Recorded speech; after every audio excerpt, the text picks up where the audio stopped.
le Seigneur vous bénisse richement. Je crois,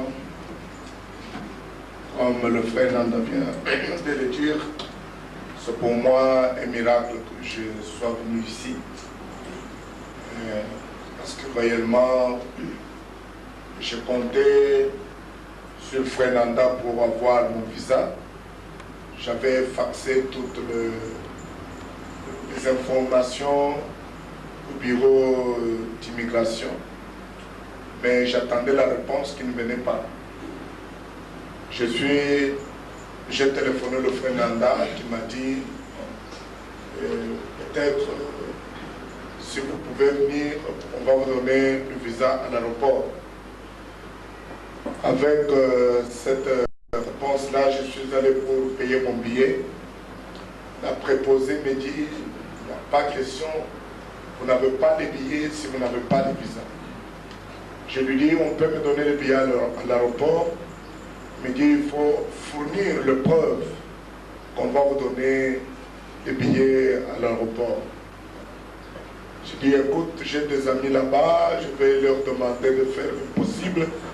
Ils vont venir, ils vont me prendre à l'aéroport, il n'est pas question, il faut que vos amis vous envoient une confirmation du service de l'immigration, que vous aurez réellement votre visa, c'est alors que je vous laisse entrer dans l'avion.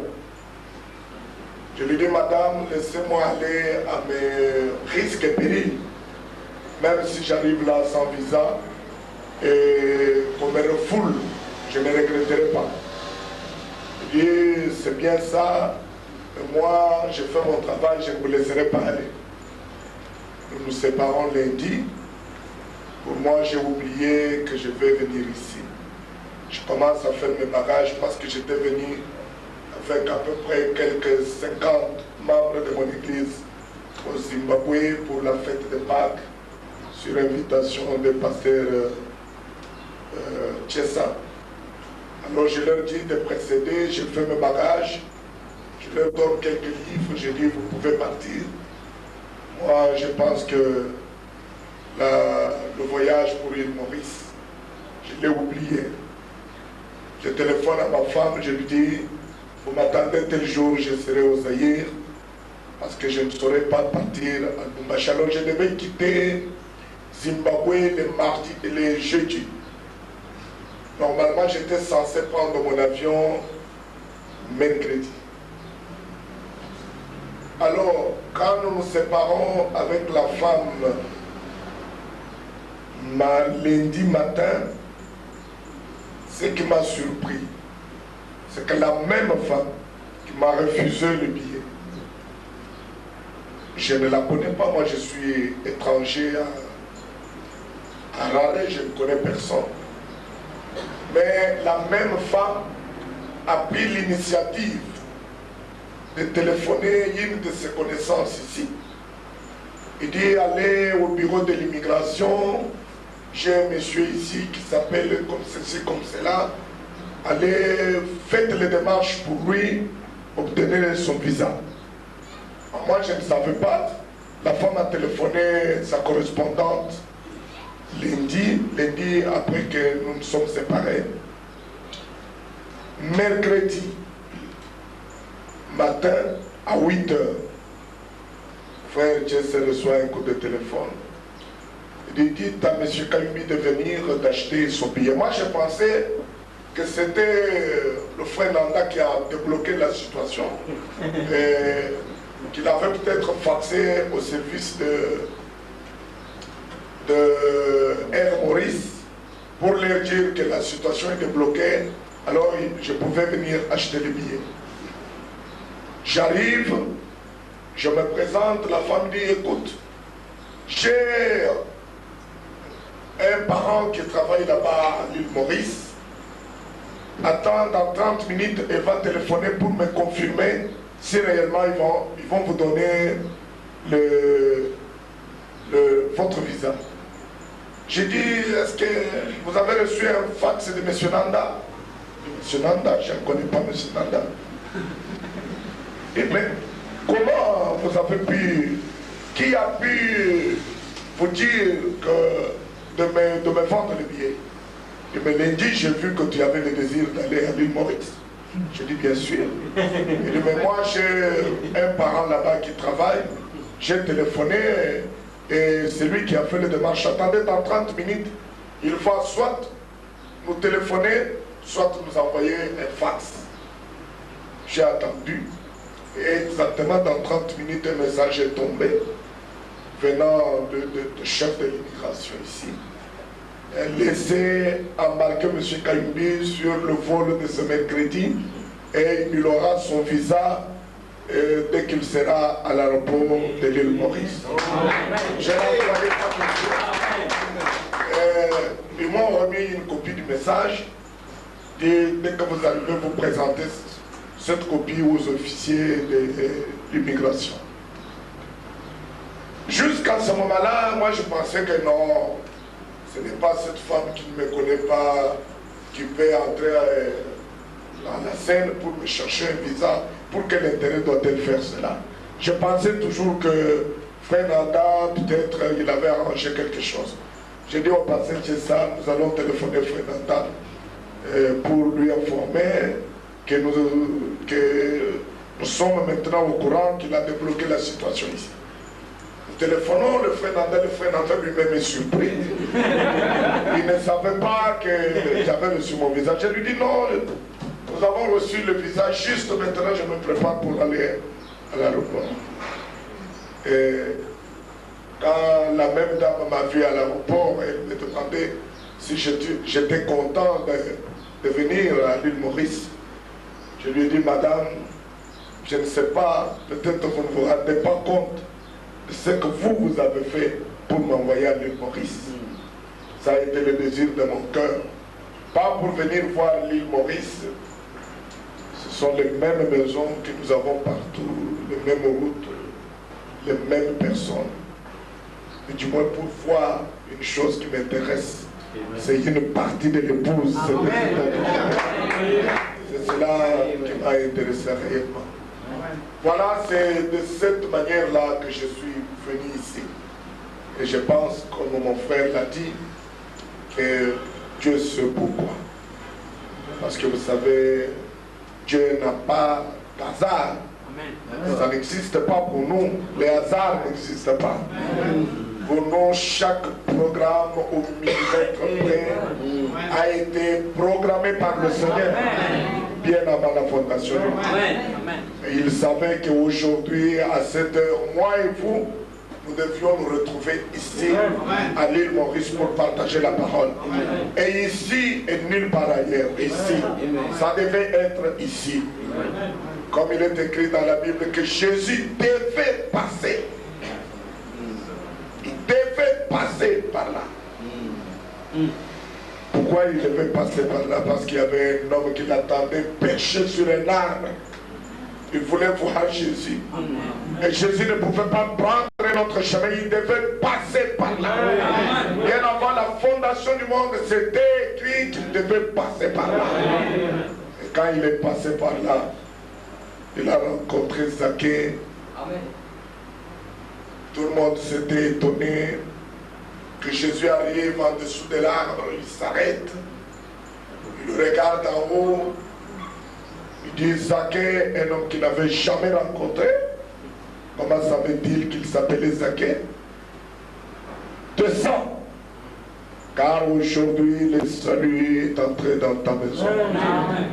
Car toi aussi, tu es le fils d'Abraham. Parce que le salut appartient à la sémence d'Abraham, du frère Branham. Pas à la sémence naturelle, mais à la sémance royale d'Abraham. Et par Jésus-Christ, nous sommes la sémence d'Abraham. Amen.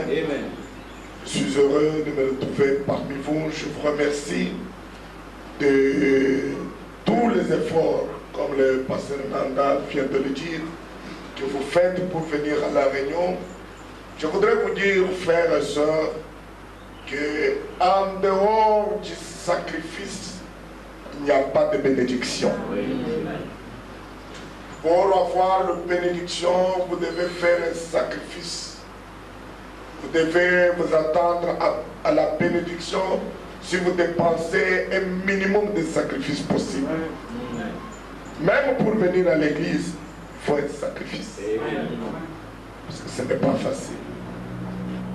Le diable va vous montrer que vous êtes occupé, que vous avez du travail, que vous irez demain. Tout ça, c'est un combat. Frère Madame dit, c'est cette chair qui vous montre tout cela pour vous empêcher de venir à l'église. Il faut faire l'impossible, il faut faire les sacrifices.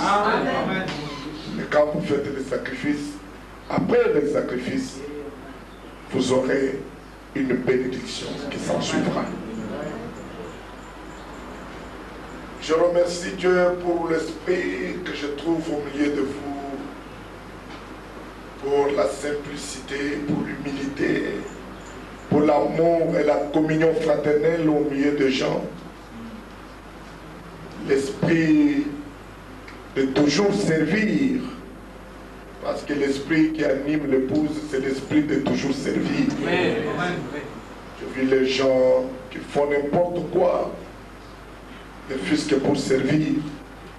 Comme le premier jour, quand j'ai venu, j'étais ici, j'ai vu le frère Claudio qui est venu, qui m'a pris.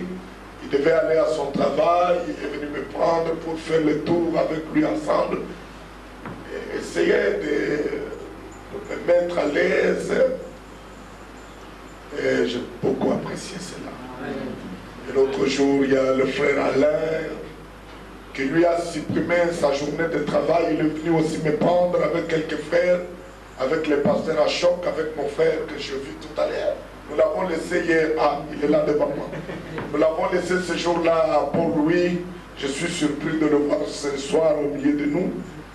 Et je peux vous dire sincèrement, frère, que cela me frappe, me montre réellement que vous aimez Jésus-Christ. Parce que vous ne pouvez pas aimer Jésus si vous n'aimez pas son peuple. Beaucoup de gens se mettent dans la tête de servir Dieu. Comment vous pouvez servir Dieu sans servir son peuple? Parce que Dieu est dans son peuple. Frère Madame a prêché un message, Dieu dans son peuple. Donc vous n'allez pas toujours regarder au ciel pour servir Dieu qui est au ciel, assis sur un trône. Mais vous devez servir Dieu qui est au milieu de vous, qui marche parmi vous, identifié par son peuple, au milieu de son peuple. Comme le frère Nanda a cité une écriture, si vous donnez un verre d'eau à l'un de ces plus petits, c'est à moi que vous avez fait ça. C'est ce que Jésus a dit. Et Paul était en train de persécuter le peuple de Dieu, l'église de Dieu, le corps de Christ. Et comme il est allé pour le persécuter, il a rencontré une lumière. Frère Madame dit que cette lumière, c'est la même lumière qui est venue. Si vous connaissez, la même lumière qui est venue au-dessus de la tête du prophète. La même colonne de feu, le même Jésus-Christ, le même hier, aujourd'hui et éternellement. Paul l'a rencontré sur le chemin de Damas, alors qu'il allait pour persécuter l'église, le peuple de Dieu. Cette colonne de feu lui a parlé. Il a dit à Paul, Saul, Saul, pourquoi me persécutes-tu? Mais qui es-tu, toi, Seigneur, que je persécute? Je suis en train de persécuter ces gens qui ont amené une doctrine perverse, qui parle d'un certain Jésus qui serait venu, qui serait le Messie. Mais moi, je pense que ces gens sont en erreur. Mais je te rencontre, toi tu dis, je suis en train de te persécuter. Qui es-tu? Je suis Jésus que tu persécutes. Quand tu arrêtes ces gens-là, ce n'est pas ces gens-là que tu arrêtes, c'est moi Jésus que tu arrêtes. Parce que je suis parmi ces gens-là. Je me suis identifié avec eux J'ai marché avec eux pendant un temps, mais maintenant je suis même en eux. C'est moi Jésus, c'est mon corps. Ce sont mes représentants sur la terre. Ainsi, frères et sœurs, si nous faisons ces choses, c'est à Jésus-Christ que nous sommes en train de le faire. Merci pour tout, merci. J'admire le courage que vous avez. Quand je vois cette ville, ce pays, avec ses religions traditionnelles, arriver à réunir les gens ici pour parler des messages aussi rudes que celui-ci, c'est la grâce de Dieu, frères et sœurs. Parce que vous savez que la plus mauvaise chose aujourd'hui parmi le peuple, c'est la religion.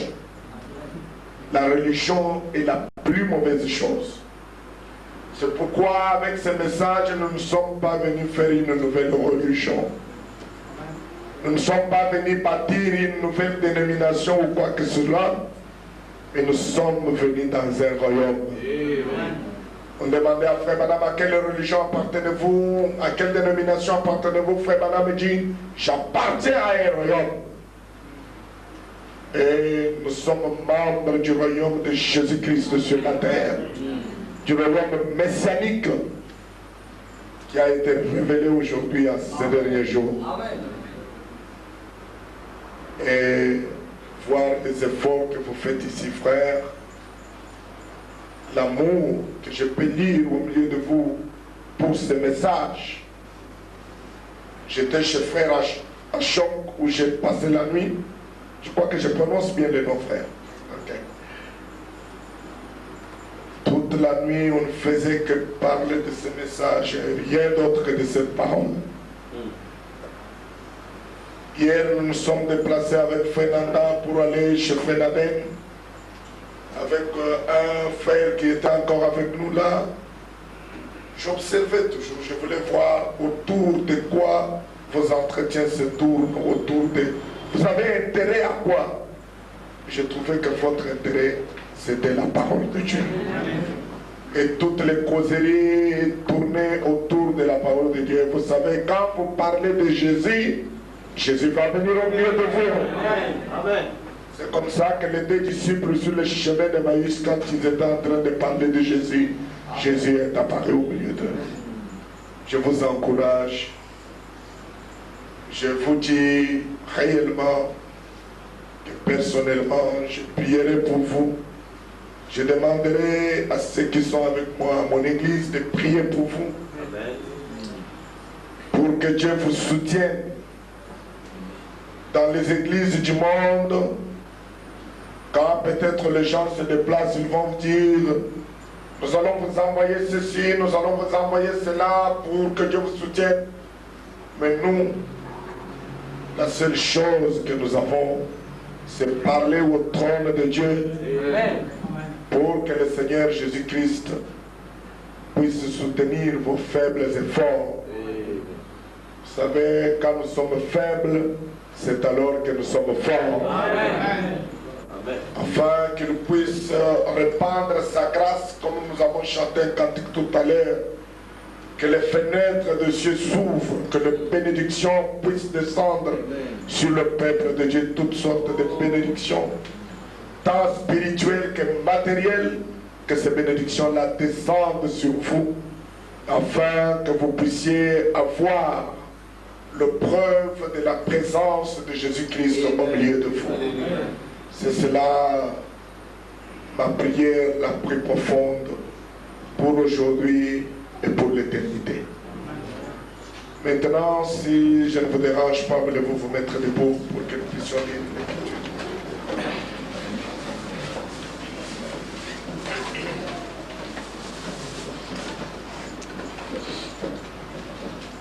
Je vais prendre un texte dans Matthieu chapitre 27.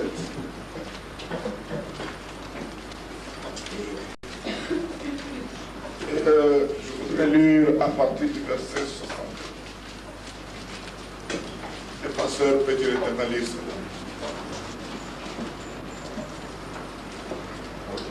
aussi. Matthieu 27, 60 jusqu'à Matthieu 28, 1 à 10. Le lendemain, qui était le jour après la préparation, les principaux sacrificateurs et les pharisiens allèrent ensemble auprès de Pilate et dirent: Seigneur, nous nous souvenons que cet imposteur a dit, quand il vivait encore, après 3 jours, je ressusciterai. Ordonne donc que le sépulcre soit gardé jusqu'au 3e jour, afin que ses disciples ne viennent pas dérober le corps et dire au peuple: il est ressuscité des morts. Cette dernière imposture serait pire que la première. Pilate leur dit: vous avez une garde, allez, gardez-le comme vous l'entendrez.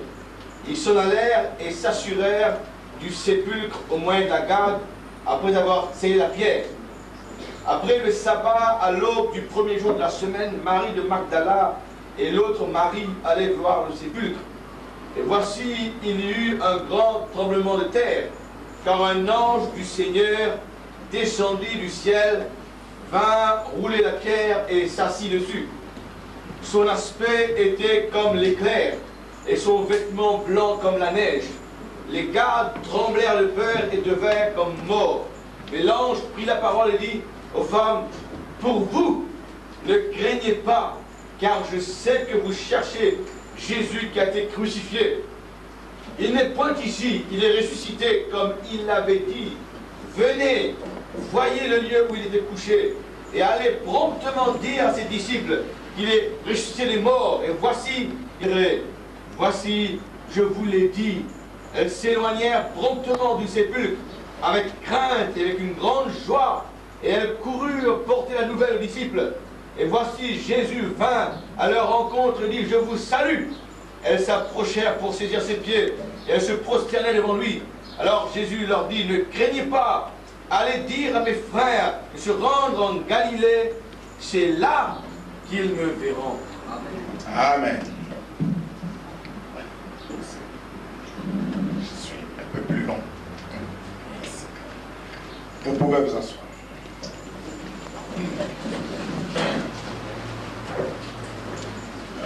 Puisse le Seigneur ajouter ses bénédictions à la lecture de la parole.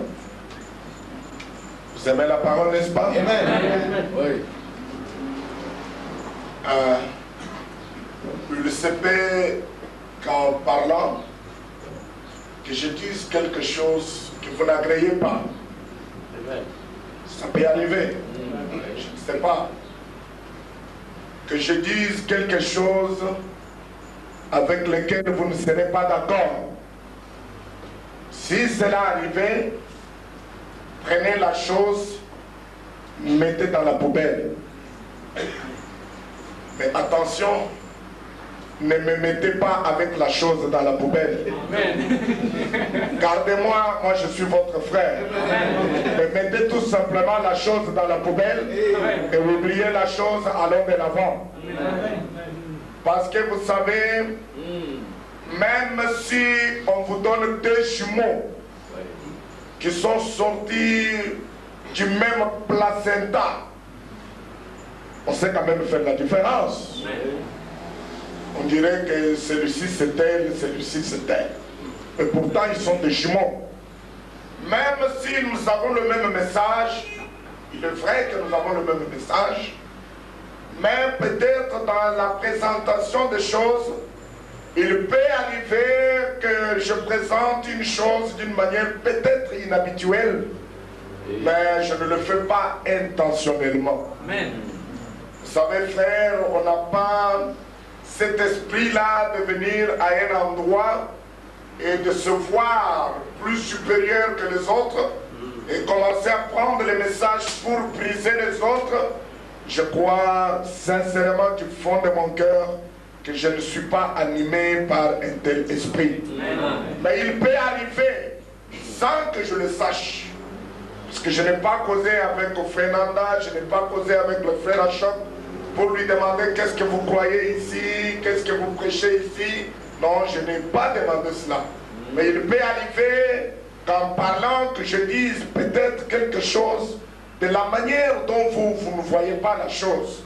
que je dise quelque chose de la manière un peu différente de la manière dont vous voyez la chose, je vous en prie, mettez-la à la poubelle, oubliez-la, je suis votre frère, je ne l'ai pas fait avec intention de vous blesser ou quoi que ce soit, peut-être c'est arrivé comme cela, nous sommes des hommes, nous pouvons nous tromper, il n'y a personne qui est né avec la parole. Il n'y a que le prophète lui-même qui est la parole. Moi, je crois de tout mon cœur qu'un prophète ne se trompe pas, parce que frère Madame dit qu'un prophète, il est entièrement la parole. Mais moi, je peux me tromper, parce que moi, je ne suis pas un prophète.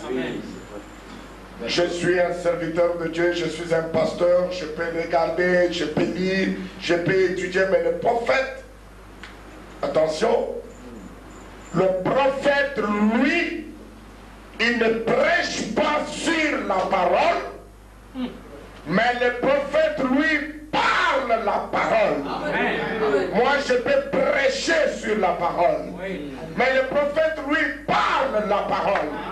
Il vient avec le ainsi dit le Seigneur. Et le ainsi dit le Seigneur ne se trompe jamais.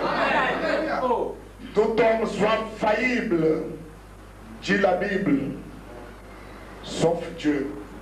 Il est infaillible. Mais comment Dieu peut-il devenir infaillible? Il n'y a personne qui a vu Dieu descendre du ciel, se mettre quelque part et commencer à parler pour que nous puissions dire que Dieu est infaillible.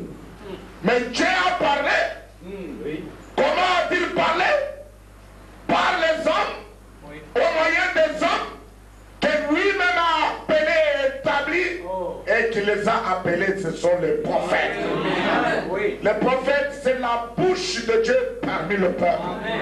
Si un peuple reçoit un prophète, il a reçu une visitation. Une grande visitation. Si vous lisez dans la Bible, il est écrit que lorsqu'ils ont vu Jésus, ils ont dit, un grand prophète apparu parmi nous et Dieu a visité son peuple. Comment Dieu peut-il visiter son peuple? Au moyen d'un prophète. C'est comme les enfants d'Israël quand ils étaient en Égypte. Pour que Dieu les visite. Vous connaissez l'histoire, frères et sœurs? Ils étaient là par leur propre faute, en esclavage, à cause de la faim. Et maintenant, pendant 400 ans, ils attendaient la délivrance. Parce qu'ils avaient reçu la promesse qu'après 40 générations, Dieu lui-même viendrait pour le faire sortir de l'Égypte vers la terre promise. Et ils attendaient que cette promesse-là s'accomplisse. Entre-temps, ils étaient sous les coups de l'esclavage, avec Pharaon, avec les Égyptiens. Et ils criaient à l'Éternel. Ils criaient pour demander le secours pendant 400 ans. C'est comme Dieu n'avait pas écouté leurs cris. C'est comme Dieu n'avait pas écouté leurs souffrances, n'avait pas vu leurs souffrances. Pendant 400 ans, un peuple qui pleure, qui appelle au secours. Et comme Dieu était devenu silencieux, il ne répondait pas. Mais Dieu n'était pas devenu silencieux. Dieu écoutait bien le bruit des enfants d'Israël. Mais Dieu avait un programme dans sa main. Et Dieu regardait à son programme. Et le programme de Dieu pour les enfants d'Israël s'appelait Moïse. Il attendait que Moïse vienne d'abord sur la scène. Parce qu'il n'y avait que Moïse qui était capable de délivrer les enfants d'Israël. Dieu avait entendu le bruit. Dieu avait entendu les cris. Mais Dieu regardait dans son livre de programme. Il dit, oui, vous criez, oui, vous pleurez. Oui, vous cherchez la délivrance. Mais moi, je regarde quel genre d'homme je peux vous envoyer pour amener un salut parfait. Amen. Alléluia. Dieu attendait cela pour voir quel genre d'homme il va envoyer pour amener un salut complet aux enfants d'Israël. Merci frère, il n'y a pas de problème frère. C'est peut-être quelques gouttes de bénédiction qui tombent encore.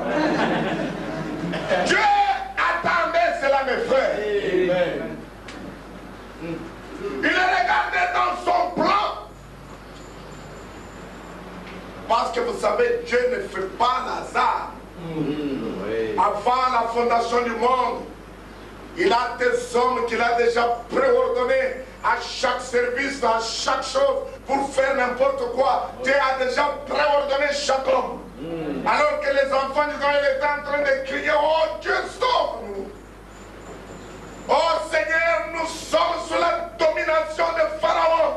Sauve-nous Seigneur, sauve-nous Seigneur. Dieu dit d'accord pour vous sauver, mais attendez que le moment vienne. Parce que je ne peux pas être en avance, même pas en retard. Moi, je viens au moment exact. Attendez que le moment vienne. Amen.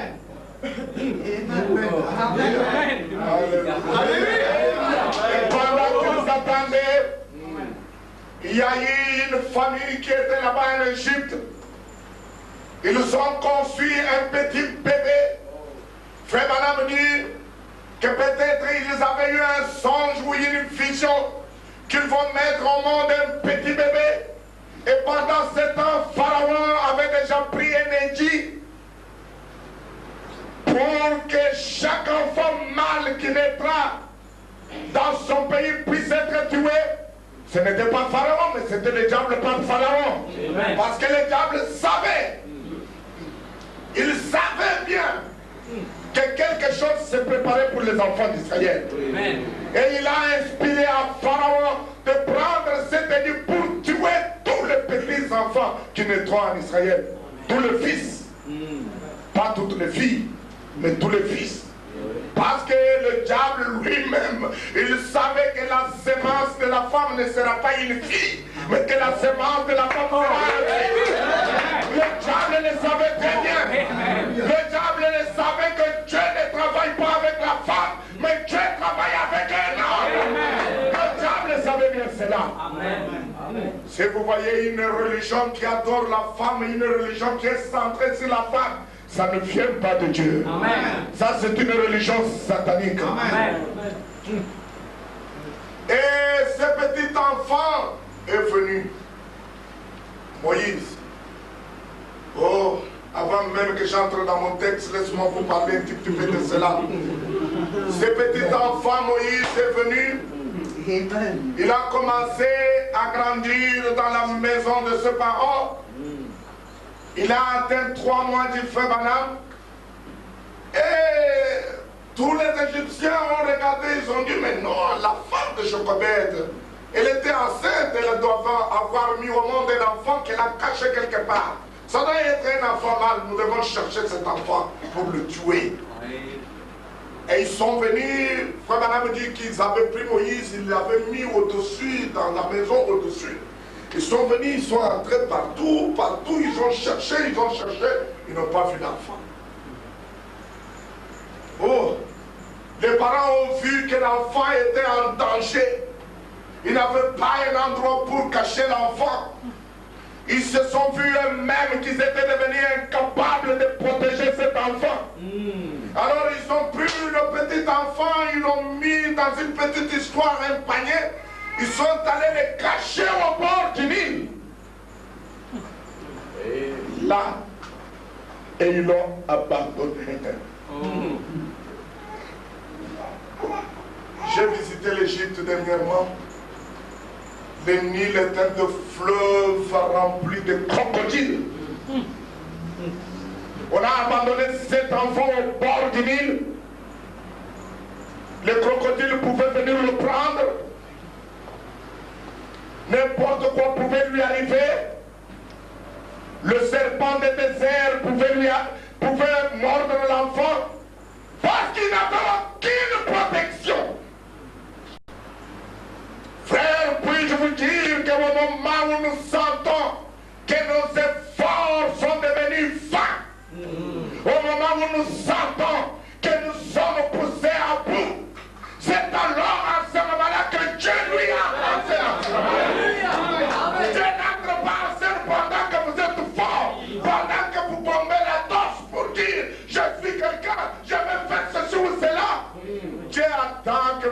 déposer toutes vos armes. En ce moment, lui, il va entrer en scène pour que vous puissiez dire que ce n'est pas moi, c'est lui qui a agi. Dieu entend, je sais. Amen. Et la sœur de Moïse était à côté. Elle observait pour savoir qu'est-ce qui va arriver à cet enfant.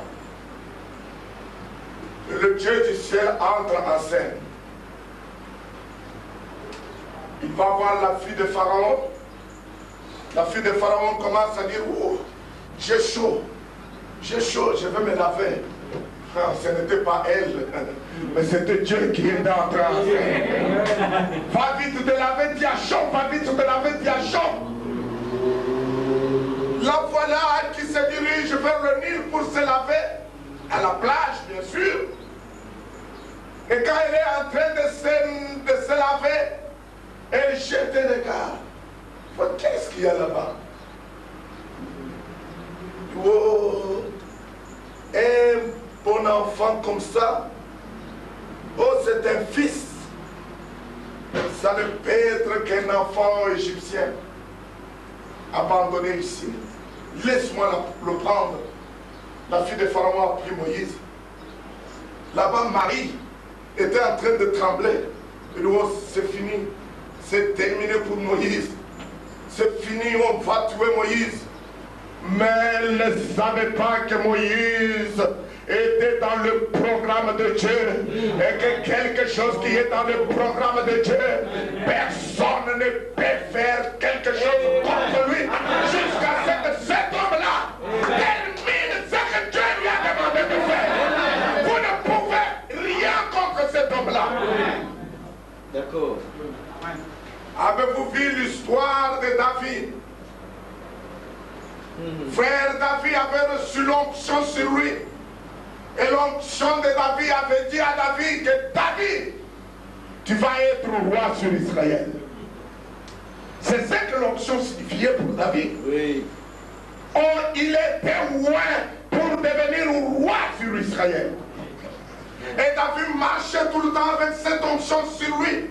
Il croyait dans cette onction. Il disait que Dieu l'a oint pour devenir roi sur Israël.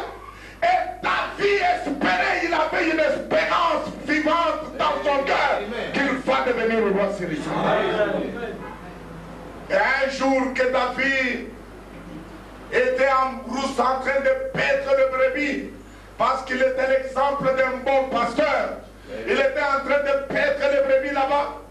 Il a vu un lion qui est venu pour s'attaquer à l'une de ses brebis. David s'est rappelé qu'il a l'onction sur lui. Et David a su que l'onction signifiait qu'il deviendrait roi sur Israël. Il est allé attaquer le lion. Parce qu'il le savait très bien que les lions n'allaient pas les tuer. Pourquoi les lions ne pouvaient pas les tuer? Parce que lui, David avait l'onction qu'il deviendrait roi sur Israël. Et avant qu'il devienne roi, rien ne peut le nuire. Amen. Et ce soir, avant que tu n'accomplisses la chose pour laquelle Dieu a voulu te placer ici sur la terre, personne, même les diables, n'a aucun pouvoir de te nuire. Personne ne fait. Il n'y a aucune force dans le ciel, ni sur la terre, ni en dessous de la terre, qui peut venir combattre la volonté que Dieu a déjà prédestinée pour vous bien avant la fondation du monde. Il n'y en a pas, mes frères et sœurs. Alors Moïse était là, dans les bras de la fille de Pharaon. Marie s'assait de regarder. Marie dit, qu'est-ce qui va arriver à mon frère? Dieu souffle quand même à Marie, dit, va, parle avec la fille de Pharaon. La Bible dit, Marie est allée. Elle a dit, je connais cet enfant, c'est bien sûr un enfant égyptien. La fille de Pharaon dit, est-ce que tu peux me trouver quelqu'un pour nourrir cet enfant? Il dit, oui, bien sûr, je peux me trouver quelqu'un pour venir allaiter l'enfant. Oui, ça c'est ma carte de visite pour entrer dans le palais royal. Tu vas donner à cette femme qui va venir pour allaiter l'enfant. Ça c'est mon enfant. Je l'adopte aujourd'hui dans ma maison. Marie va voir la mère de Moïse, sa propre mère. Elle lui racontait l'histoire, ce qui était arrivé à Moïse. Il dit, maman, on a besoin d'une femme pour allaiter Moïse, tu peux partir. La mère part et elle rentre dans le palais royal. On lui donne son propre fils. Elle commence à allaiter son propre fils. Frère Branham dit, contre un salaire, on lui donne un salaire pour allaiter son propre fils. C'est la première fois dans l'histoire du monde où on a vu une femme être payée pour allaiter son propre fils. Qu'elle a engendré. Est-ce que Dieu n'est-il pas merveilleux? Est-ce que ne fait-il pas des choses merveilleuses? Pour la toute première fois, une femme est payée pour avoir donné la nourriture à son propre fils qu'elle a engendré elle-même. Dieu prenait soin de la situation. Parce que Dieu avait un message pour Israël. Et ce message pour Israël devait être porté par Moïse. C'est la raison pour laquelle la main de Dieu était sur Moïse. Dieu surveillait Moïse. Est-ce que cela n'est-il pas arrivé avec le prophète de Malachie 4? Jusqu'à un moment, il a pris même son arme pour se suicider lui-même. Il a donné un coup de l'arme et n'est pas parti. Frère Branham dit, oh Dieu, il ne me protégeait pas moi, mais il protégeait son temps à moi. Parce qu'il avait un message à porter à cette génération. Il avait un travail défini par Dieu. Frères et sœurs, laisse-moi vous dire quelque chose. Si vous sentez dans votre cœur que vous avez une charge, que vous avez un appel, que Dieu vous a appelé à faire une certaine chose, il ne faut pas trembler et rester sur votre position, même si vous voyez que les choses deviennent difficiles, même si vous voyez qu'il n'y a pas d'issue devant vous, mais Dieu vous ouvrira un chemin. Parce que Dieu vous a envoyé à faire cette chose. Il est capable de faire parce que tout pouvoir au ciel et sur la terre est entre ses mains. Dieu surveillait Moïse. Sa main était sur Moïse. Parce que Moïse avait un message de délivrance. Voilà que Moïse grandissait dans le palais de Pharaon comme un fils de Pharaon.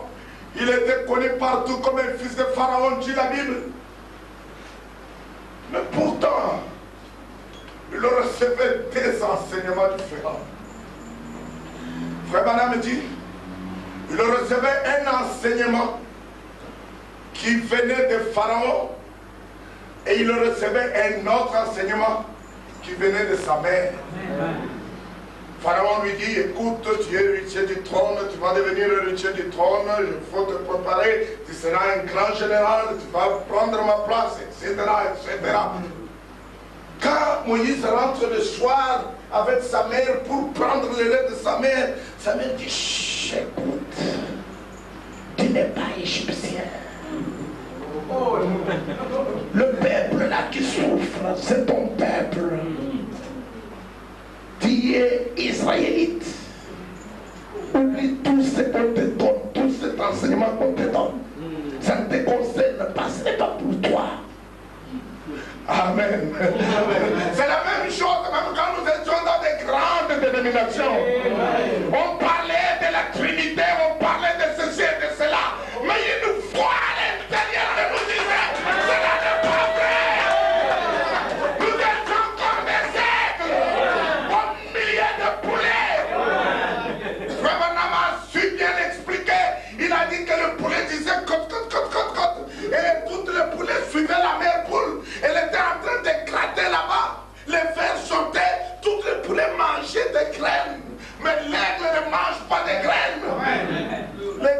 regardé. Il dit, mais c'est quoi ça? Mais je ne comprends pas. Parce qu'en lui-même, il était l'aigle au commencement.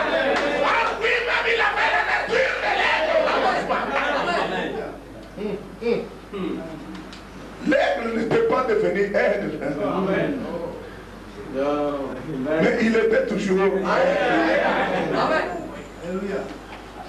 Dans l'œuf, il était aigle. Dans son germe, il était l'aigle.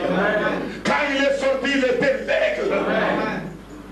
Un jour, la mère aigle qui avait perdu son œuf du frère Balaam, il était en train de circuler dans le poulailler pour chercher où pouvait bien passer l'un de ses petits. Il a jeté un regard dans le poulailler. Il a vu que là, il y avait un oiseau un peu bizarre, comme pas le poulet. Il s'est abaissé un peu dans son altitude pour voir. Il a vu, oui. Ça, il s'agit d'un aiglon. Ce n'est pas une poulet, c'est un aiglon. Et il a crié. Un grand cri. Comme l'ange qui descend, nous allons en parler. L'aigle a crié avec un grand cri. Quand il a crié, ce cri a déchiré le cœur de l'aiglon. Parce que c'était sa nature. Parce qu'il n'avait jamais entendu ce cri nulle part ailleurs. Mais quand il entend le cri pour la première fois, c'est la raison au-dedans de lui-même. Parce que sa nature et la nature du cri étaient la même nature. L'aigle commence à chercher. Ça vient d'où? Ça vient d'où? Ça vient d'où? Oh my! Il regarde ici. Ça vient d'où? Ça vient d'où? Et la mère aigle lâche encore un cri. L'aigle regarde. Il dit, oh, ça vient d'en haut. Oh, cet oiseau. Il est comme moi. Il me ressemble. Il a des ailes comme moi. Et la mère aigle pouvait descendre et dire, écoute, toi, tu n'es pas un poulet. Tu es un aigle. Amen. Sors de là. Quitte-la. Il dit, ma mère, mais je ne sais pas comment je peux venir jusqu'à vous. Il dit, regarde là, ce que tu as à gauche et à ta droite, ce sont tes ailes. Tu peux prendre tes ailes là-bas, les ailes. L'aigle a battu les ailes. Il a essayé. Il a vu qu'il montait. Et tous les poulets étaient surpris. Il dit, mais tiens, celui-ci, il était tout le temps avec nous ici. Mais il peut si bien voler. Je pense qu'eux aussi ont essayé un peu. Mais en essayant, ils ne pouvaient pas aller plus loin. Parce que ce n'était pas dans leur nature. Amen. Ce n'était pas à eux de voler. Mais l'aigle, c'était en lui de voler. C'était dans sa nature, dans sa propre nature. Voilà comment Dieu a protégé Moïse.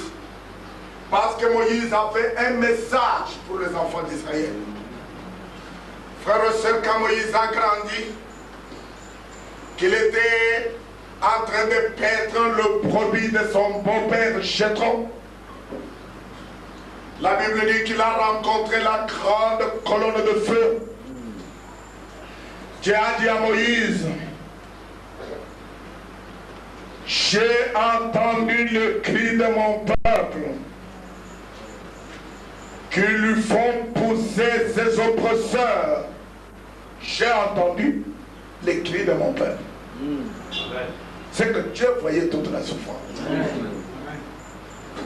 Chaque prière que vous faites, à chaque moment que vous faites, Dieu voit cette prière-là. Ne dites pas, Dieu n'a pas répondu à mes prières. Dieu a un temps à répondre à chaque prière. Ce que nous devons faire, c'est attendre le temps de Dieu, attendre le moment de Dieu. La réponse à la prière viendra sûrement, mes frères. J'ai entendu les cris de mon peuple que lui font pousser ses oppresseurs. Je suis descendu. Ah, c'est écrit dans la Bible. Dieu dit, j'ai entendu les cris de mon peuple que lui font pousser ses oppresseurs. Je suis descendu pour le délivrer. Je suis descendu signifie que j'ai quitté le ciel et je suis descendu. Je suis descendu. Chez pronom personnel. Chez moi, Dieu, moi, Elohim, moi, l'Éternel. Je suis descendu pour le délivrer. Mais regardez la phrase qui va suivre. Je suis descendu, maintenant va en Égypte. Amen. Alléluia. Mais comment est possible? Tu es descendu et tu dis maintenant va en Égypte. Qu'est-ce que signifie cela? Frère Madame, tu regardez. Quand Moïse partait, ce n'était pas Moïse, mais c'était Dieu qui partait pour délivrer les enfants d'Israël. Dieu est derrière Moïse, Dieu est sous la forme de Moïse.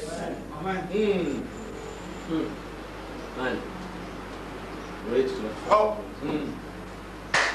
C'est pourquoi, quand Israël, je parle de la véritable Israël, quand ils ont reçu Moïse, ce n'est pas Moïse qu'ils ont reçu. Amen. Mais c'était réellement Dieu qu'ils ont reçu. Amen. Parce que Dieu vient toujours visiter son peuple au moyen de son prophète. Amen. Un grand prophète a apparu au milieu de nous et Dieu a visité son peuple. Oui, c'est sûr. Amen. Et la même chose en ce temps du soir, frères et sœurs. Dieu nous envoie un message un peu particulier. Un message différent de tous les autres messages. Le message que nous avons reçu. Le message de Malachie 4, c'est un message particulier. Un message profond. Oui. Un message de délivrance. Amen. Dans tous les âges, nous avons entendu des hommes prêcher, des pasteurs prêcher, des évangélistes prêcher. Mais dans cet âge, ce n'est pas un homme que nous avons entendu prêcher. Dans cet âge, c'est Dieu lui-même qui a prêché son propre message dans cet âge. Ce n'est pas le message de Frère Branham. D'accord, vraiment d'accord. Frère Branham n'était qu'une trompette. Frère Branham n'était qu'un corps que Dieu utilisa pour prêcher son propre message. C'est pourquoi nous disons que nous avons reçu un message glorieux. Laissez-moi rentrer sur mon texte maintenant, sinon je vais me perdre. Nous avons lu en Matthieu ce qui s'est passé, parce que j'intitule mon message le matin de Pâques. Ce qui s'était passé à ce temps-là, merci frère. Ce qui s'était passé à ce temps-là, dans Matthieu 27, vous l'avez lu, la Bible dit que le principal sacrificateur était allé voir Pilate pour dire à Pilate, Monsieur Pilate, quand cet homme Jésus, imposteur, quand il vivait, il a dit, détruisez ce temple, dans 3 jours, je vais le relever. Ordonne que nous puissions aller garder la tombe, le sépulcre,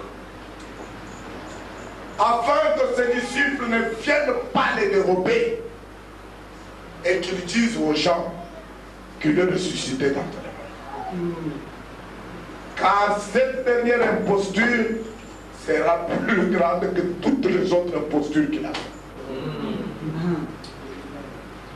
Pilate était déjà fatigué. Il avait cherché à relâcher Jésus. L'occasion ne lui avait pas été donnée jusqu'à ce qu'il a signé l'arrêt pour qu'on tue Jésus. Il dit, vous avez la carte, vous les Juifs, vous avez la carte. Puisque Pilate était romain, il était gouverneur. Il dit, vous les Juifs, vous avez la carte. Allez, gardez le lieu comme vous entendez. Assurez-vous, allez. Moi, je ne veux pas entrer dans cette histoire. Allez. Et ils sont partis. Mais quelques jours avant que Jésus ne soit arrêté, avant que Jésus ne soit crucifié, il avait regroupé les principaux sacrificateurs. Et il leur dit, détruisez ce temple. Dans 3 jours, je le relèverai. Et il pensait que Jésus parlait du temple que Salomon avait construit. Il dit, comment est-ce que nous pouvons détruire ce temple et lui, il va le relever dans 3 jours. Il nous a fallu 49 ans pour construire ce temple. Cet homme dit que dans 3 jours, il va le relever. Mais Jésus ne parlait pas du temple de Salomon. Il parlait du temple de son corps. Amen. Il dit, détruisez ce temple. Dans 3 jours, moi, je vais le relever. Amen. Puis il appelle ses disciples. Il dit à ses disciples, le Fils de l'homme sera arrêté. Il sera livré entre les mains de ses pieds. Il sera crucifié. Puis le 3e jour, il le ressuscitera d'entre les morts. Maintenant, je veux que vous puissiez bien noter qu'il parle à 2 groupes différents. Amen. Le premier groupe, ce sont les pharisiens, les scribes, ceux qui étaient contre lui. Le deuxième groupe, ce sont ses propres disciples. Amen. Il leur dit, le Fils de l'homme, écoutez bien, le Fils de l'homme sera arrêté, il sera délivré, il sera châtié, maltraité, crucifié, mais le 3e jour, il le ressuscitera. Tous les 2 groupes avaient bien entendu ce que Jésus avait dit. Amen. Et les amis de Jésus, et ceux qui étaient contre Jésus, tous ces 2 groupes, ces paroles-là étaient entrées dans leurs oreilles. Maintenant, le vendredi saint, on arrête Jésus, le vendredi saint. La prophétie qu'il a donnée commence à se mettre en mouvement. Amen. Commence à devenir réelle. Commence à s'accomplir. Comme je l'ai dit ce jour-là, je passais à Jacques, que la parole de Dieu, au moment où elle est écrite dans la Bible, tout le monde peut croire cela. Même le diable peut croire cela. Mais ce n'est pas cela qui nous intéresse. Ce qui nous intéresse, c'est le moment où la parole quitte les pages de la Bible. Amen. Alléluia. C'est le moment où la parole sort ici, devient chair. Amen. Commence à marcher. Amen. Devient une lumière. Amen. La parole devient une réalité. Amen. En ce moment-là, il n'y a que celui qui peut croire la parole à ce moment-là. Amen. Quand la parole est encore écrite ici, est-ce que vous êtes avec moi? Oui. Quand elle est encore écrite ici, dans la Bible, ici, elle me donne pas la vie. Alléluia. Amen. Je répète, quand la parole est encore écrite ici, elle ne donne pas la vie. Mais quand est-ce que la vie vient? C'est quand l'Esprit de Dieu descend. Il va couvrir la parole. Il prend la parole. Il secoue la parole. Il rend visible la parole. La parole devient chair, devient une réalité, devient tangible. Quand vous voyez en ce moment-là et que vous la croyez, c'est la vie éternelle. Amen. Amen. Regardez, frère, vous pouvez lire dans la Bible, il est écrit, voici, je vous enverrai Élie le prophète. C'est écrit. Tout le monde lit. Êtes-vous prêts? Oui. Tout le monde lit. Tout le monde ouvre Malachie 4. Tout le monde. Même le pape. Tout le monde. Même les diables. Ils connaissent cette écriture par cœur. Même les témoins de Jéhovah. Tout le monde. Ils vont prendre Malachie 4. Voici, je vous enverrai Élie les prophètes avant que le jour de l'Éternel arrive. Ce jour grand et redoutable, comme une récitation. Les papes connaissent cette écriture. Les témoins de Jéhovah connaissent cette écriture. Vrai ou faux? Vous allez lui présenter cette écriture. Le pape, lui, il dit oui. Je crois.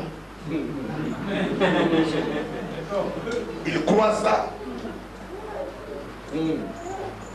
Mais il n'a pas cru l'écriture. Je suis heureux de vous dire ce soir qu'il croit ça. Mais il n'a pas cru l'écriture. Parce que l'écriture, c'est l'interprétation de la pensée de Dieu.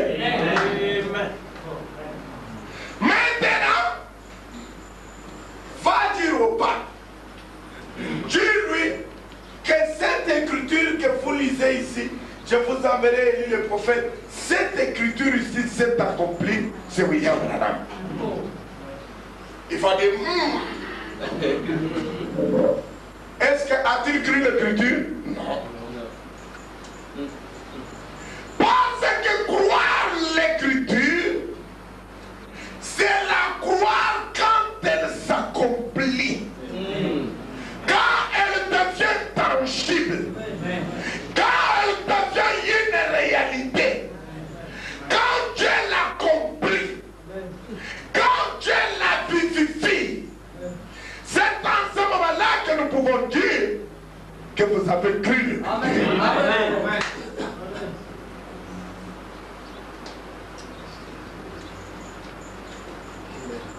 Tous les pharisiens, ils croyaient lorsque Dieu disait une vierge conçue. Ils n'ont pas douté. Ils croyaient ça. Quand ils croyaient ça, vous allez vous étonner. En 1976, j'étais en Israël, j'ai discuté avec un juif qui était notre guide. Je lui dis que Jésus est le Messie. Il me dit, vous vous trompez. Nous attendons le Messie. Je lui dis, le Messie que vous attendez là, c'est Jésus-Christ. Vous l'attendez pour la deuxième fois, mais quand il est venu pour la première fois, vous ne l'avez pas vu. Il me dit, prouvez-moi que Jésus là est le Messie.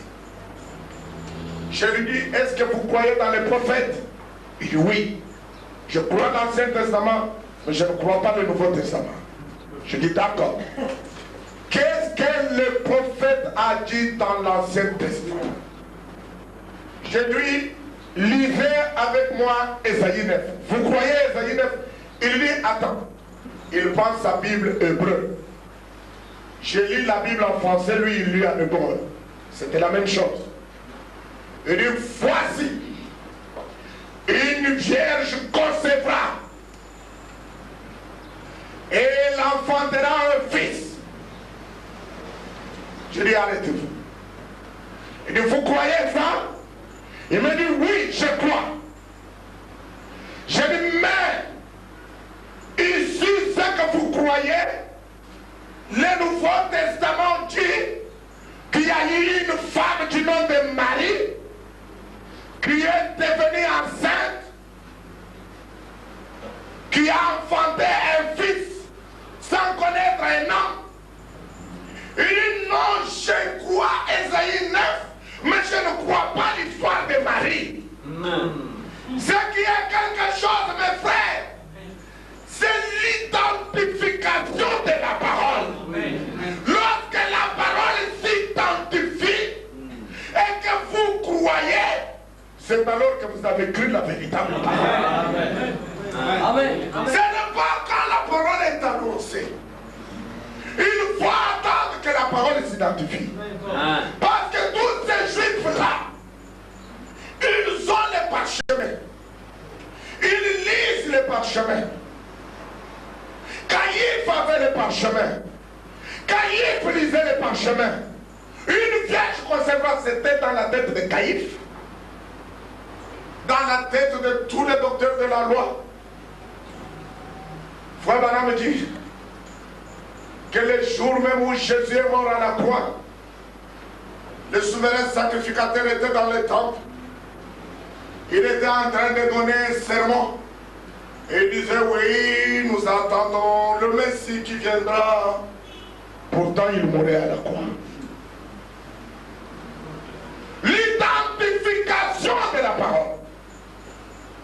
Quand la parole s'identifie, quand la parole se confirme, quand la parole devient réelle, quand la parole devient tangible, en ce moment-là, si vous croyez, vous êtes un véritable croyant. Ce n'est pas avec tous ces gens qui nous ont suivis avec nous.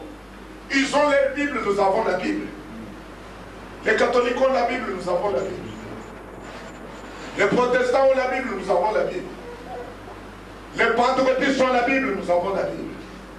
Mais qu'est-ce qui nous différencie? C'est la même Bible. Qu'est-ce qui nous différencie? C'est l'identification de la parole. Amen. Nous avons vu une prophétie être accomplie. Nous avons vu l'identification de la parole. Nous avons vu ce que Dieu a promis devenir une réalité. C'est ce qui nous différencie, frères et sœurs. Mais ça, tout le monde lu. Tout le monde croit. Apocalypse dit, tout le monde lu, tout le monde croit. Mais ce n'est pas ça le problème. Le problème, ce n'est pas quand la parole est annoncée. Le problème, c'est quand la parole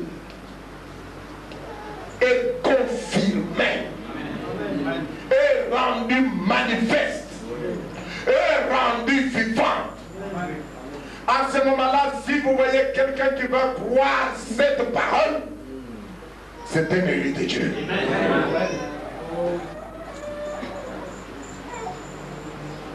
Ce que Dieu, Jésus-Christ avait dit ici, commençait à se mettre en mouvement. Le vendredi saint, on arrête. La prophétie commençait à se mettre en mouvement. J'ai parlé de deux groupes. Mais regardez ce qui va arriver. Le premier groupe, c'est le groupe des femmes. Les femmes qui étaient avec Jésus. Les femmes qui ont entendu Jésus dire, les femmes qui ont entendu Jésus lui-même dire, dans 3 jours je ressusciterai. Le dimanche matin, Jésus est arrêté, il est crucifié. Maintenant, le dimanche matin, le dimanche de Pâques, oh frère, prenez votre fête spirituelle, ne manquez pas ceci. Le dimanche de Pâques, la Bible dit que quelques-unes des femmes, tôt le matin, elles prirent les aromates. Vous lisez ça dans votre Bible? Oui. C'est écrit dans la mienne. Elles prirent les aromates pour aller au sépulcre. Mais écoutez la question. Pourquoi elles ont pris les aromates? C'était le dimanche matin, le 3e jour, depuis la mort de Christ. Elles ont pris les aromates. Et Frère Branham explique et dit, les aromates, c'était pour aller embaumer le corps de Jésus-Christ. Parce que quand Jésus est mort, il n'y avait que Joseph qui avait fait un service funèbre pour Jésus. Ces femmes-là n'avaient pas eu le temps de faire un service funèbre pour leur ami. Et le matin là de Pâques, elles ont pris les aromates pour aller embaumer Jésus. Mais pourquoi elles devaient prendre les aromates? C'est ma question. Et la réponse, c'est parce que ces femmes-là ne croyaient pas que Jésus allait ressusciter après la mort. Parce que si elles avaient cru à la prophétie, le 3e jour je ressusciterai, ces femmes-là pouvaient compter seulement. Elles pouvaient dire, le 1er jour a passé, le 2e jour a passé, aujourd'hui c'est le 3e jour. Allons voir, il est ressuscité. Amen. Elle ne peut pas prendre les aromates. Les aromates montraient bien qu'elles étaient incrédules à la parole de Dieu. Amen. Frère, ça ne sert à rien d'avoir marché avec le prophète. C'est pas un problème. Ces femmes étaient avec Jésus. Ils ont entendu Jésus dire. Mais elles n'ont pas eu le discernement de ce que Jésus avait dit. Elles ont pris les aromates du dimanche matin. Elles partaient au sépulcre pour aller embaumer les corps. Parce que jamais dans leur pensée, elles ne pensaient pas qu'un homme qui est mort pouvait ressusciter après 3 jours. Elles ne pensaient pas cela. Pas du tout. Aujourd'hui, il y a beaucoup de ces gens qui prétendent être chrétiens. Beaucoup qui prétendent être chrétiens, mais qui ne croient rien à la parole de Dieu.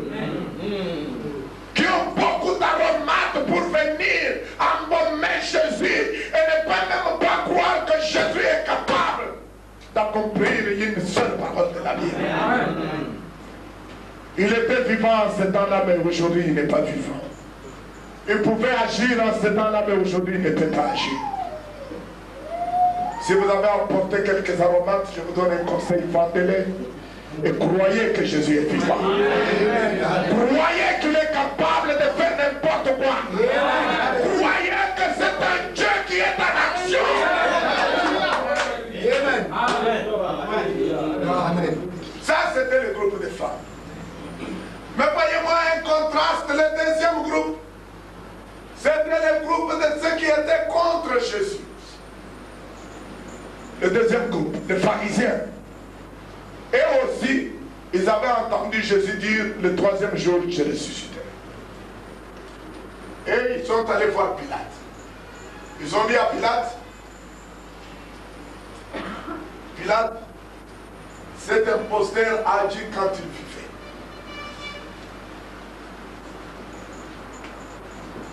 Maintenant, nous te demandons de nous donner la garde. Nous allons bien garder le sépulcre afin que ses disciples ne viennent pas le voler. Oh. D'accord, vous parlez que les disciples ne viennent pas les voler. Vous prenez beaucoup de précautions. Frère Branham dit que les précautions que ces gens-là prenaient montraient qu'ils avaient dans leur cœur, ils craignaient quelque chose. Amen. Alléluia. Parce qu'ils sont partis, la première chose, ils ont cherché, parce que les tombes là-bas, la tombe du Seigneur, ce n'était pas comme les tombes que nous creusons ici. Non, c'était une grotte. Et dans cette grotte, on a coupé une partie comme ceci. Ça fait une porte. Et on entre comme dans une chambre. Et maintenant, en dessous là, on creuse dans cette grotte-là. C'était comme cela qu'était la tombe. Maintenant, qu'est-ce qu'ils ont fait? Ils sont allés chercher une grosse pierre. Ils ont couvert la tombe. Et ils ont scellé. Vous êtes avec moi? Oui. Amen. Ils ont scellé la tombe. Ils ont pris les gardes. Parmi le meilleur soldat qu'ils pouvaient avoir. Ils ont mis tout autour. Ils ne faisaient que tourner la tombe. Que personne ne passe.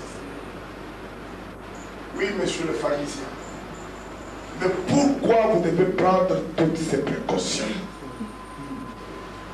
C'est parce qu'en eux-mêmes, ils étaient sûrs que dans 3 jours, quelque chose allait se passer. Amen. Ça, ils étaient sûrs. C'est pourquoi ils ont pris toutes les précautions. Frère Branham dit, voyez les contrastes entre ceux qui étaient avec Jésus et ceux qui n'étaient pas avec Jésus. Quel contraste! Ceux qui n'étaient pas avec Jésus croyaient que quelque chose allait se passer. Mais ceux qui étaient avec Jésus n'y croyaient à rien. Amen. Hey, quel contraste, frères et sœurs, ce soir.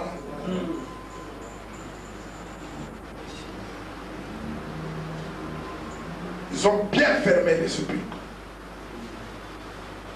Quelqu'un pouvait leur dire, bah, écoutez mon frère, ne vous en faites pas. Est-ce que vous croyez que quelqu'un qui est mort dans 3 jours, il va ressusciter? Mon cher, on ne sait jamais. Prenons les précautions, ne négligeons rien. On ne sait jamais. J'ai vu cet homme avec la veuve de Naïm. Cet homme, il a tenu un enfant qui était mort. Il a arrêté ceux qui allaient pour l'enterrer.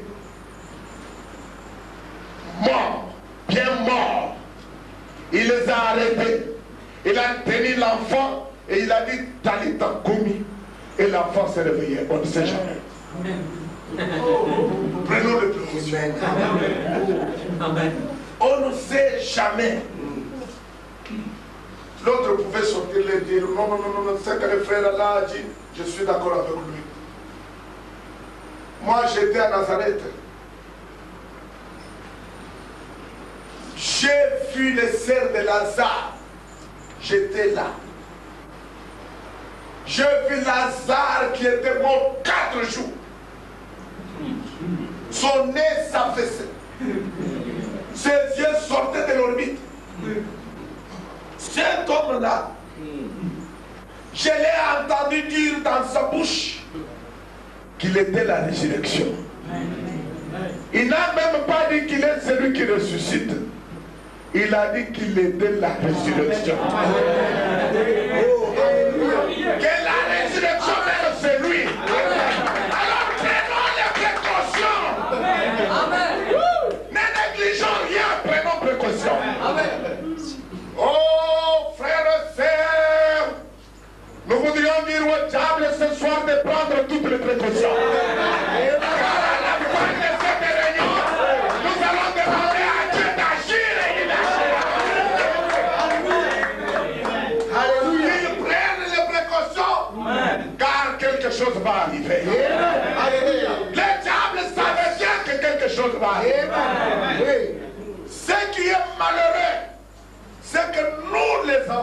péché, nous ne savons pas la puissance que nous-mêmes avons. Mais quand le diable nous regarde, il sait ce que nous valons. Le diable sait que nous valons plus que toutes les puissances du diable réunies ensemble. Et prenons les précautions, ne négligeons rien. L'autre dit oui, ça va. Comme ça, quand nous mettons la pierre, même s'il va ressusciter comme vous dites là, alors quand il viendra pour sortir, il va se cogner contre la pierre. Comme ça, il ne sortira pas. Homme sans intelligence. Qu'est-ce qui est difficile? Ressusciter d'entre les morts ou bien passer par une porte fermée?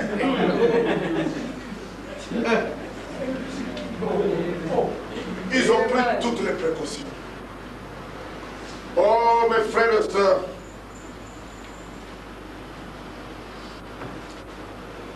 le matin de Pâques, ce matin glorieux, Amen. Amen. comme le soleil s'est levé, comme le soleil s'est levé, les femmes allaient vers le sépulcre. Je vais vous montrer quelque chose tout à l'heure. Les femmes allaient vers le sépulcre avec les aromates qu'elles gardaient bien. Avez-vous lu dans la Bible qu'est-ce qu'elles faisaient? Elles disaient, qui ouvrira la pierre pour nous? Qui ouvrira la pierre pour nous? Qui ouvrira la pierre pour nous? Qu'est-ce qui était à l'intérieur du sépulcre? Jésus était là. Qui est Jésus? La parole. La parole était là. À l'intérieur et ici, il y avait une pierre scellée. La parole scellée à l'intérieur. Et les femmes venaient, qui ouvrira? Qui ouvrira? Et Jean dans Apocalypse chapitre 10 disait, qui prendra? Qui prendra? Qui prendra quoi? Les livres scellés? Scellés des 700 qui étaient à l'intérieur du livre Jésus-Christ. Qui est Jésus-Christ?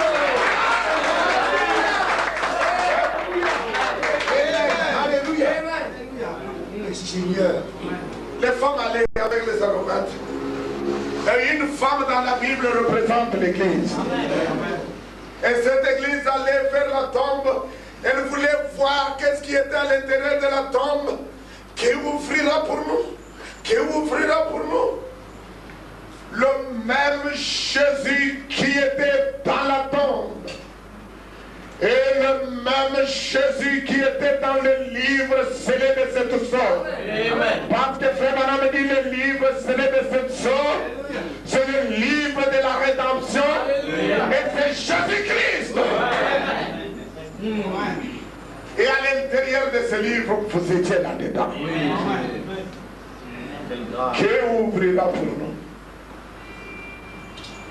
Oh, j'aimerais vous dire que ce matin de Pâques était un matin glorieux. Comme les femmes disaient, qui ouvrira pour nous? À ce moment-là, frères et sœurs, Dieu du ciel envoie un ange qui descend du ciel avec une grande gloire. L'ange vient, il prend la pierre, il ouvre la pierre. Ce qui était intéressant avec l'ange, quand il a ouvert la pierre, il est venu lui-même s'asseoir sur la pierre tranquillement pour savoir qui va encore ramener la pierre à son endroit. Le secret doit rester ouvert jusqu'à la fin. Et tout celui qui veut voir que la tombe est vide, qu'il vienne et qu'il voie qu'il n'y a plus de secret maintenant. Tous les enseignements dénominationnels qu'on avait cachés à la tombe pour nous empêcher de voir que Jésus est ressuscité. Avec un sceau romain placé dans la tombe. pour nous empêcher de voir que Jésus est ressuscité. Dieu envoie un ange. Je suis heureux d'entendre que Dieu a envoyé pour ces femmes un ange. Parce que ces femmes se demandaient qui ouvrira. Dieu dit aux femmes, vous me demandez qui ouvrira. Voici, je vous envoie un ange pour ouvrir la mienne.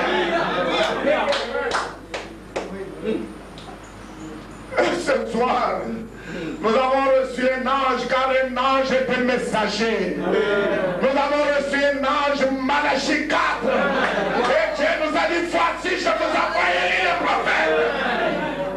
Alléluia. Voici. Amen. Pas voilà, voici. Amen. Je vous envoie Élie le prophète. Et voici signifie regardez.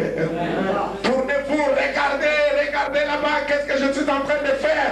Voici moi, je vous envoie Élie le prophète. Et maintenant, quand on dit à quelqu'un de regarder, cela signifie que cet homme était en train de regarder ailleurs. Peut-être occupé à lire le catéchisme. Peut-être occupé à s'agenouiller devant les idoles des hindous. Peut-être en train de faire quoi dans le full gospel ministre. Peut-être en train de faire quoi dans UPC. Et j'ai dit, regardez. Quand on dit regardez, qu'est-ce que vous faites pour les aider, tout ce que vous faites? Vous retournez. Regardez, je vous envoie Élie le prophète. Et frère, tout à fait ce centre, nous avons tout laissé, nous avons tout abandonné. Nous avons dit oui Seigneur, nous voulons regarder. Nous voulons voir. Alléluia. Amen. Il a envoyé un ange aux femmes qui pleuraient. À l'église de la Odyssée, il a envoyé un ange Malachie 4. L'ange est venu, il a dit aux femmes, vous femmes, ne pleurez pas. Ne tremblez pas. Pourquoi il a dit vous femmes ne tremblez pas? Parce que les autres, les gardes, étaient tombés par terre comme morts. Parce que ça, ce n'était pas pour eux. Ça, c'était pour les femmes et non pas pour les gardes. Elles ne pouvaient pas supporter la présence de l'ange. Elles ne pouvaient pas supporter la présence de ce message. Mais nous, nous supportons la présence. Car nous, bien avant la fondation du monde, nous sommes une partie de ce message. Je suis heureux d'être une partie de Dieu. Amen. Venant de la pensée de Dieu.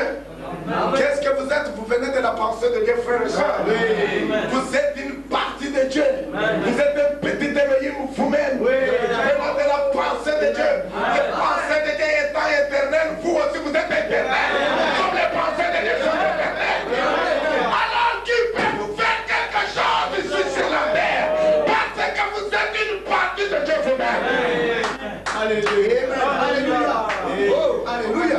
Si on cherche à voir Dieu ici à l'île Maurice, que les gens n'aillent pas au ciel pour voir Dieu, qu'ils vous regardent et le verront Dieu.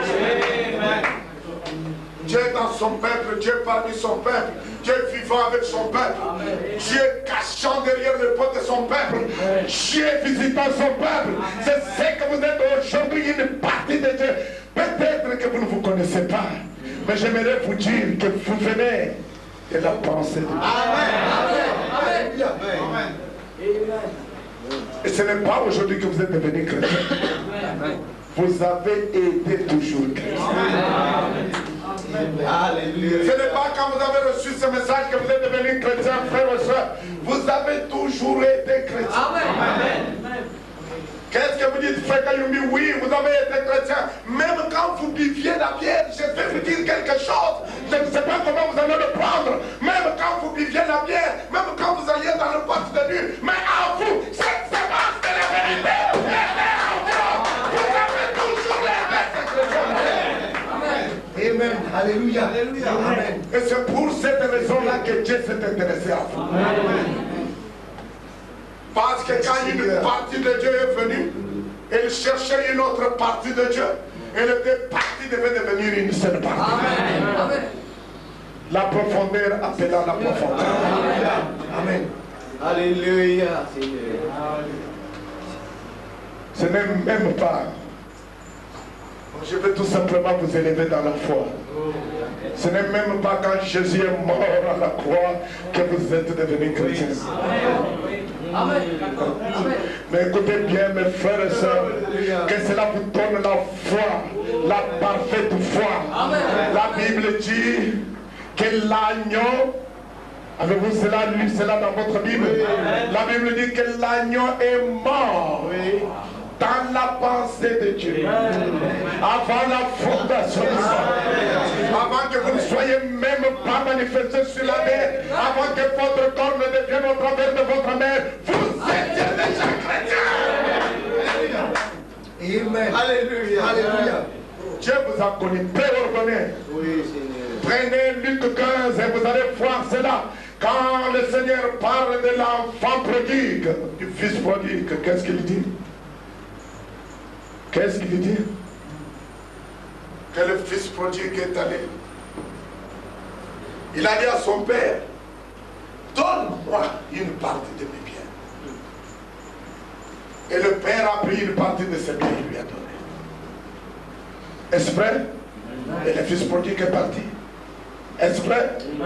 Quand il est parti, la Bible dit qu'il a dépensé tout son argent dans la débauche. Est-ce vrai?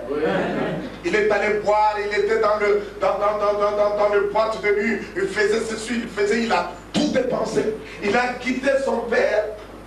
Hein? Il était avec son père, il a quitté son père. Venant de son père, il a quitté son père pour aller vivre dans la débauche, dépensant tout ce que son père lui avait donné, tout l'argent, tout. Il était dépouillé de tout. Tout, complètement tout. Comme Adam était dépouillé de tout, les fils prodigues étaient dépouillés de tout, complètement tout. Alors, il est allé chez le Seigneur de la terre. Il s'est fait embaucher, dit la Bible. Et quel travail on lui a donné? De faire nourrir le pourceau. Et le pourceau dans la Bible typifie le péché. C'est la raison pour laquelle les enfants d'Israël ne mangeaient pas le pourceau, parce que le pourceau était le type du péché. Et lui, le Seigneur de la terre lui a donné comme travail de nourrir le pourceau, de nourrir le péché.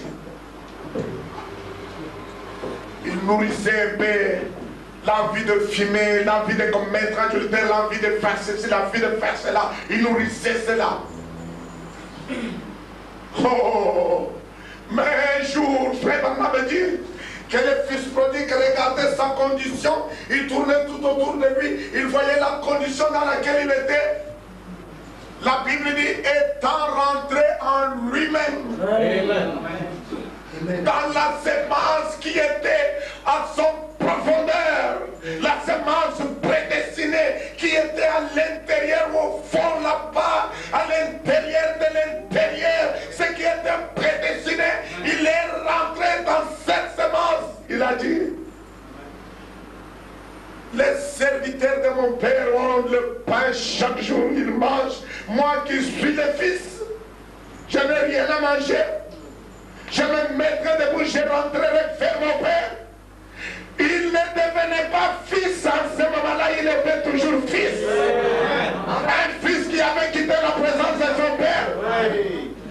Oh là là là là, la Bible dit, comme il rentrait, ce n'est pas lui qui a vu le père, mais c'est le père qui l'a vu. C'est que le père regardait toujours. Le père scrutait l'horizon. Le père disait, quand est-ce qu'il va venir? Quand est-ce qu'il va venir?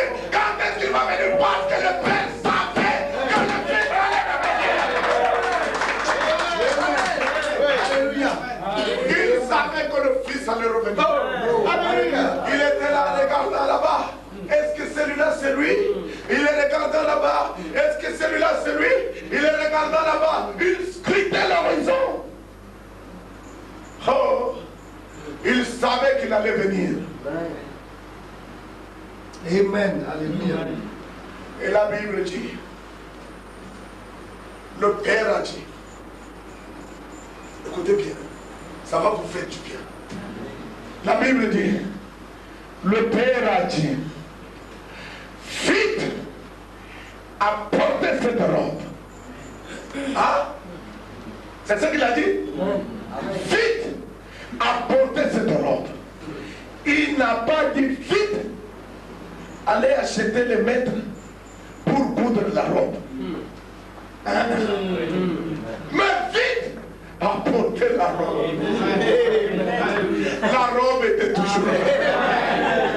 La robe attendait le fils. La robe était là, bien cousue, bien mise à la place qu'il fallait, parce que le Père était convaincu que le Fils allait revenir.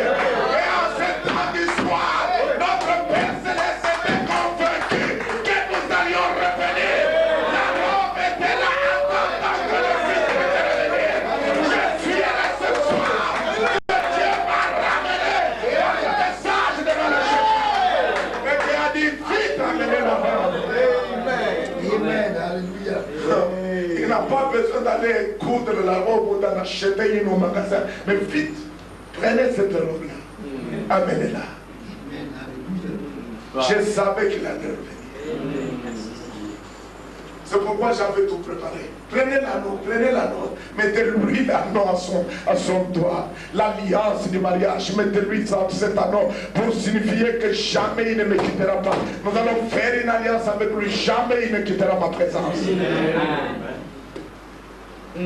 Oui, nous étions connus bien avant la fondation du monde.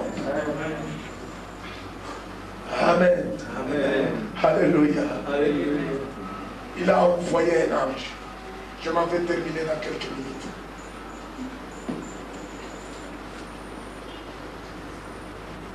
Ne craignez pas, vous femmes. Ne craignez pas. Mais les autres peuvent craindre, mais vous non. Église. Vous ne craignez pas. Laissez les dénominations tomber par terre et mourir. Mais vous, l'ange a été envoyé pour vous. Alléluia. Venez, voyez le lieu où il était, il est vide. Venez voir la preuve de sa résurrection. Le preuve que Jésus est là, ressuscité d'entre les morts. Venez voir cette preuve de la résurrection. Ne craignez rien. Ce soir, frères et sœurs, pour terminer mon message, mon petit message de salutation, ce soir, ne craignez rien. Amen.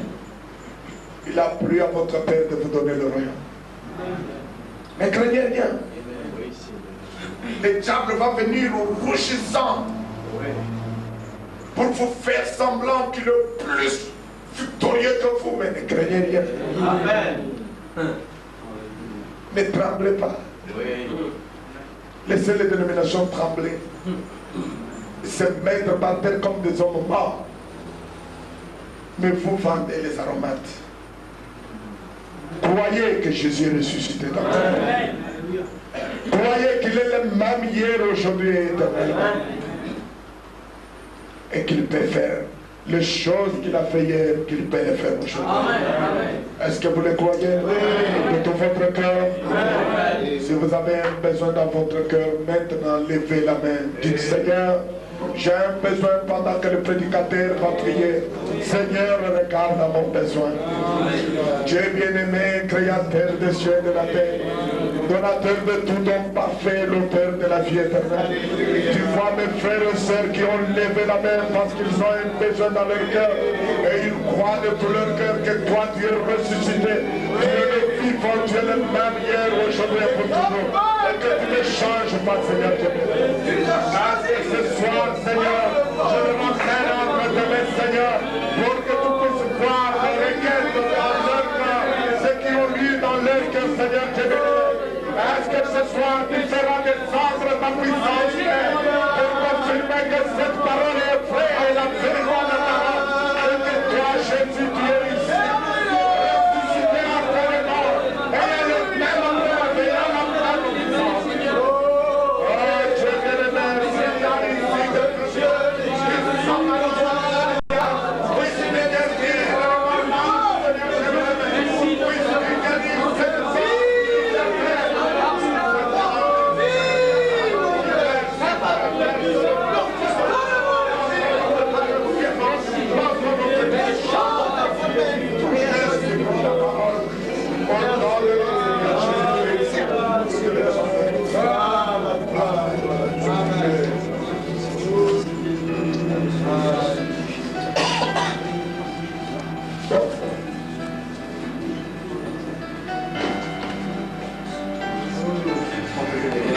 soir.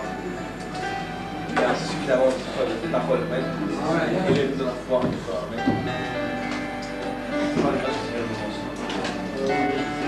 Jésus qui est ressuscité. Nous avons la preuve de sa résurrection ce soir. Le tombeau est vide. Il a laissé des gardes pour tomber de peur. Et pour les femmes, n'ayez pas peur. Ce qu'il a dit là s'accomplit devant vous. Aujourd'hui, cette parole de l'Écriture est accomplie. N'ayez pas peur. Nous avons vu cette parole s'accomplir. Il est devenu pour nous une réalité. Autour du soir, une lumière paraîtra. Oh, merci Seigneur. Il est vivant au siècle des siècles. Nous avons Père avec un Dieu. Oui, il nous a transmis la foi prophète. Il nous a transmis la vue. On était aveugle comme partout, mais voilà, la lumière a fait irruption dans nos âmes. On s'est vu dans le miroir. Oh, merci Seigneur. C'est pas maintenant que nous sommes devenus fils. Nous étions toujours. Nous étions toujours enfants de Dieu. Nous avons été bénis de toutes choses, de bénédictions spirituelles dans les lieux célestes en Christ. Peuple de Dieu, c'est bien de nous, mettez-vous tous ensemble. Adorez-le. Adorez-le. Bénissez votre Dieu. Dieu siège au milieu de la louange. Adorez-le. Bénissez votre Dieu. Et le temps du soir, le lumière paraîtra. Il n'y a plus de pierre qui scelle le tombeau. Il n'y a rien qui scelle la parole. La parole maintenant est ouverte. L'ouverture de la parole. L'ouverture de la parole. Il n'y a plus de mystère. Les mystères sont révélés.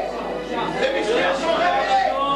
La semence du serpent. Un seul Dieu. Le baptême du nom du Seigneur Jésus-Christ. Le chemin de la gloire. Alléluia. L'accès dans l'éternité. Oh, merci.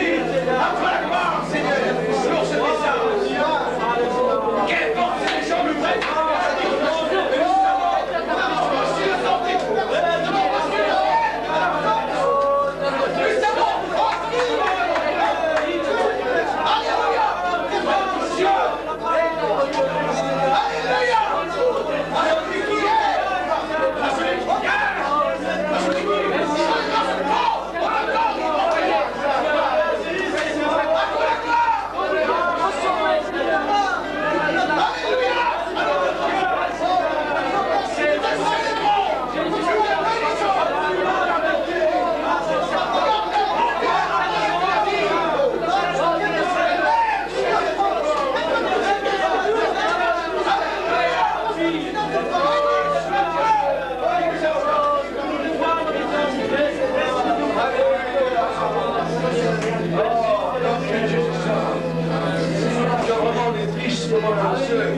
Dans ce qu'ils doivent avoir, mais nous ne pouvons pas leur faire voir. C'est Dieu qui révèle. C'est votre prérogative de croire à la parole. Frères et sœurs, nous savons que Dieu nous a envoyé un puissant message. Il nous a délivrés des liens, délivrés de la mort. Il nous a fait passer de la mort à la vie. Il nous a transportés dans le royaume. Notre vie est cachée en lui. Nous savons que le diable ne peut pas nous toucher. Celui qui est né de Dieu ne pêche pas. Et le diable ne touche pas. Merci Seigneur. À toi la gloire, l'honneur et la puissance. Chantons-la. Oui, chantons par les puissances, l'honneur à l'agneau. J'aime ce chant. C'est ça que les gens ont chanté là quand Jean a vu l'agneau ouvrir les livres. Gloire, honneur, alléluia. Qui est l'agneau dans ce la gloire, l'honneur, louange, la puissance. Chantons, frères. Aimons le Seigneur. Apprécions-le. Alléluia. Merci Seigneur. Gloire à Dieu. Oui. Oui Seigneur. Oui. Gloire et puissance, honneur à l'agneau. Gloire à l'agneau. Gloire à l'agneau. Gloire et puissance, honneur à l'agneau.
Merci Seigneur. Alors demain matin, on se lèvera ici à 10h.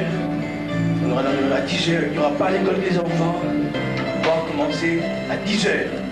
Et après la réunion ici, on aura une réunion chez le frère à Choc à 3h. À ceux qui sont libres de revenir chez le frère à Choc à 3h à midi. Merveilleux, merveilleux, Jésus c'est pour moi. Conseiller, Dieu puissant, c'est la paix. Il me sauve, il me lave de tous mes péchés. Merveilleux, réponse dans mon Dieu, mon roi. Encore une fois. Merveilleux, merveilleux, Jésus c'est pour moi. Conseiller, conseiller, Dieu puissant, prince de la paix.